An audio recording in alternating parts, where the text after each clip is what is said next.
Hey folks, welcome back. I'm now joined by two very smart, very educated men. I'm here with Markus Santoso as well as Christian Jacob. You're both PhDs. You're from the Department of Computer Sciences at the U of C. Guys, thanks a lot for taking the time. I do understand you're both very busy guys. Maybe I'll start with you, Christian. Tell me a bit about yourself. What are you doing over there? Your background. You're an interesting guy. If you would, please enthrall me. So I studied informatics in Germany and came to Calgary in 1999 and was always interested in modeling biological systems, so like how the brain works and how the body works. And then about 7 years ago, I was approached by the Cummings School of Medicine to help them build 3D models for education, for medical education, so anatomy, physiology. So I'm getting into this field now, and it's pretty interesting as a computer scientist to learn all that. I can only imagine. That interesting stuff. Yeah. Perfect melding of the disciplines. Thanks very much for being here, Markus. What's going on with you? What your background is interesting. AR specifically, you sort of introduced AR to Christian, is that right? Yeah, so I already in AR field from 2011 for my doctoral study. Yeah. And then I always interest how to implement AR for several fields. And then finally so after I finished my PhD in South Korea, I fly to Germany, and then finally I met Christian. Wow. And then I fly to Canada, and that's the first time I start to work for medical. And I really get deep into medical field because of Christian. So now you're in hook, line, and sinker. Yeah, AR for medical. Clearly, it's your passion. Yeah. Yeah. That said, tell me a little bit about augmented reality then. I mean, some of the technologies behind it. What components will we find today, in today's, I guess, more cutting edge or better augmented reality apparatus? Augmented reality basically is how you present virtual information in the real world. Okay. So that's the very simple way to define AR. Okay. So we're talking like accelerometers, GPS? Yeah, of course. It has desktop AR, mobile AR, and now it's already shifting again to wearable AR. And it has several components like tracking, rendering, and a lot of mathematical algorithm behind all of the cool stuff like Pokemon Go. So yeah, that's very complicated area, and yeah. So you guys are really on the forefront, especially considering medicine, of AR advancement. I want to hear a little bit about Lindsay Virtual Human, and of course Wellness Computational. How are you guys utilizing AR right now? So the Lindsay Virtual Human started off as this 3D computer model, and we got very excited about a couple of years ago when the first iPad came out, because suddenly you had these touch interfaces, and it felt much more comfortable to touch something and rotate it and zoom in, rather than having a mouse that is sort of a disconnected device. And then the next big thing was actually when Markus arrived, and he said, and he introduced me to AR and said, oh, so there's this augmented reality, we can actually do this sort of holographic displays. And holographic, okay. Yeah, so now basically you have something floating in mid-air, and we can say, well, here is a body structure, and here's a brain, for example. Now we can rotate it, and we all have these glasses on. So the next big step was really we're working with a HoloLens right now from Microsoft, which just came out in May. So this is cutting edge stuff. We've got a photo that's kind of going to illustrate a little bit about what you're talking about. If you would, though, continue. The HoloLens, yeah? So with the HoloLens, you suddenly have a wearable computer, and it completely changes the way you really interact with a computer, because we always think, okay, everything is behind a screen. And for a long time, we've known computers, we always have the whole world packed behind a screen, a flat surface, basically, right? Of course. But now suddenly we bring actually the physical world back into it, because now things come out of the screen.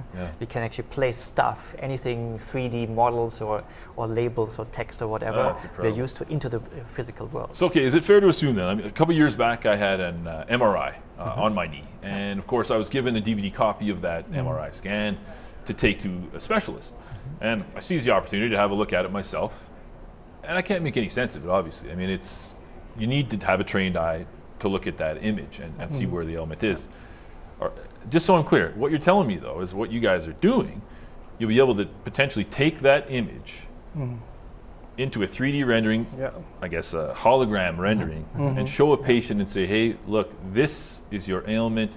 These are the muscle groups that you will need to strengthen in order to So is that where it's at right now? That's exactly right. Exactly. Yeah. That's also what we are trying to do with Wellness Computational, which is this spin-off company from my Wellness Computational from my lab, where we want to do exactly that. So we have a conversation between, say, a doctor and a patient, and we say, okay, so here are your ligaments and here are your muscles, and then we can either have them in mid-air, and we can really talk about it and still have your CT scan and your MRI scan on the side, right? Yeah. And we can actually place things in the 3D world that we live in, right? It's really like the glasses on the table. We can actually put something on the table because the AR glasses are aware of this environment. And we can also do other things that we did actually last year already with a precursor of the HoloLens, of the augmented reality glasses. We can look at your knee and actually see the scan, the X-ray, for example, overlapped, merged with your knee. So you can actually say, okay, here is the ligament, here where it was torn, and this is how we're going to do the surgery on it. That's incredible. So people walk, they must feel a lot of relief having that understanding, that level of understanding as to what is going to be happening to them. Is that fair to say? When you have, as a patient, if you're well informed, then you can make a better decision, definitely, right? Yeah, absolutely. That makes perfect sense. Folks, we are going to jump to a quick break, check in with our rant pack. Stay with us. This Pokemon Go thing is fascinating to me. I'm not of that generation. My kids are of that generation, so I'm aware of it all, but all the zeitgeist and all the names and all this excitement to do with this program is so fascinating to me. Anyway, it's an interesting thing that it's got people out into communities and walking around and, sort of being outside. I've heard stories of people losing all sorts of weight because they're not sat in front of their computer all day. So I suppose there's an upside to it on that part. But I've also heard stories of people walking off into water because they're not paying attention and I like it. I hope that it's going to be the front end of other apps that cause people to be outside exploring, and maybe apps that will be more applicable to people that are my age or people that are younger than my kids. My kids are sort of in their 20s. I don't know. I think it's interesting. I love virtual reality. I'm kind of nerdy like that. But this thing, as an adult of my age, my reaction to it has been amusement.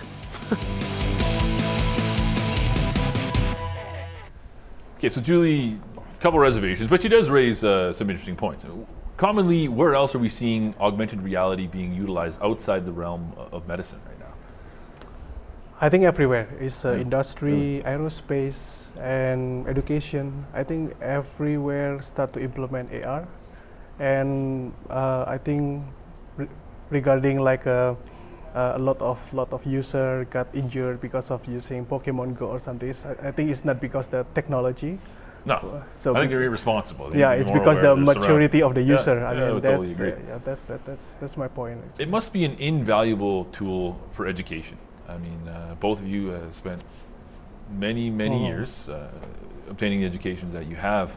Looking back on things, having I guess the opportunity to learn via augmented reality. Do you think it speeds up the learning process, Christian? Fair to say?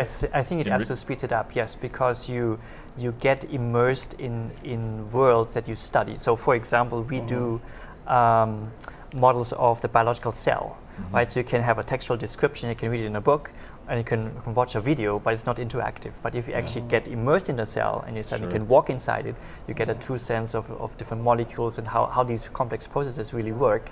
So just seeing it and then also almost be able to touch it makes a huge difference. It speeds up the whole learning. Audio covered, visual covered, exactly. your interactions. So you can overlay audio, exactly. And with the visuals, and it makes we are visual learners. Basically, we're not good at reading and then making our own stories up, right? Because that's what we're doing. But if we see the same hologram, for example, we see the same thing, right? We can say, okay, well, now we understand. We can ask questions, and we can really truly cooperatively learn about it. Yeah, hard to argue with that. So then, Markus, are we going to see augmented reality in homes moving forward? I'm talking HoloLens or I guess another similar peripheral. And if we are, how do you think it will enrich our lives in the future? I think in the future, I think in a couple of years from now, we can see. Years, I believe AR will invent our daily life. For now, you can see HoloLens have you can watch NHL game through HoloLens. I can watch hockey through HoloLens? So I believe so. Really? Wow. Yeah. This is good news. It's not NHL, sorry, it's NFL. NFL. Oh, so you can see that's good. It is from a hockey guy. So I believe in a couple of years later, like NBA, NHL. So is it fair to say that there's real potential for it to be the next standard of entertainment? I believe so. Really? I believe so because I know a lot of like a startup company in Los Angeles. They specifically built AR VR content for entertainment side. It does make sense. Mm-hmm. It can also be the standard for home design, for example. You think of something like this, so you don't really have to go to a shop and imagine how the sofa is going to look in your room, in your living room. You actually just project it into your living room. Or what the color of paint will look like. Exactly, right? So you can completely toe, change everything and say, okay, before I'm going to really buy the paint, what is it going to look like? Or will this chair really fit in my living room? So I asked the previous guests, the game developers, VR and AR, two different entities right now. Are they going to exist in harmony together? Are we going to see one win out? I mean, I guess the bigger question is probably, what's the biggest difference, and can you do more with one that you can't do with the other? So the biggest difference is, as I mentioned before, AR is we try to visualize the virtual information in the real world. Yeah. While VR, we try to put the real person in the synthetic environment. That's kind of all-encompassing, full headset, whereas the AR, you're obviously aware of your surroundings. That's why it's like a matrix. When the Keanu Reeves go inside the virtual world, that's VR. So I'm not the guy who believe that AR versus VR, because this is totally different world. And I believe each AR and VR have their own potential. For example, we can train nurse with VR, but I'm not really sure that wearing the VR goggle will be practical for surgery room. Yeah, of course. So different application, different technology. It depends where you want to apply. Yeah. That's my. So Markus is pretty convinced that it's going to be a technology AR that we're going to. And potentially VR as well, see in households moving forward. Some people are saying, though, that AR and VR have the potential to be as popular and as life-changing as the mobile phone. Christian, what do you think? Is there some reality to that? That's probably true, yes. Yeah? I can see that. So definitely in the games world, I think VR is going to be the next big thing. Sure. Because you move away from big screens and really get immersed in the games, right? Yeah. And that's also then applicable to education. AR, I think, might actually take off even faster than that. And I think it's basically because we are used to wearing glasses, right? And glasses just help us see better. Yeah, it's a more natural fit. But it doesn't block you out completely, right? And immerse you into something that you don't know. You fall off the steps, right? So we can still use our screens, we can still use our iPads and all these devices that we have, but now add this augmented, this I'm excited additional about information. I think it's a fascinating field to study. I think it's great what you guys are doing. Thanks, we're out of time, but thanks very much for taking the time and sharing your opinions and experiences, guys. Do appreciate it. Folks, that's it. That's all the time we've got for tonight. As per usual, you can get at us. We're on Facebook. We're on Twitter. If you got a show idea, complaint, a comment, don't hesitate. Get at us. Until next time, take care.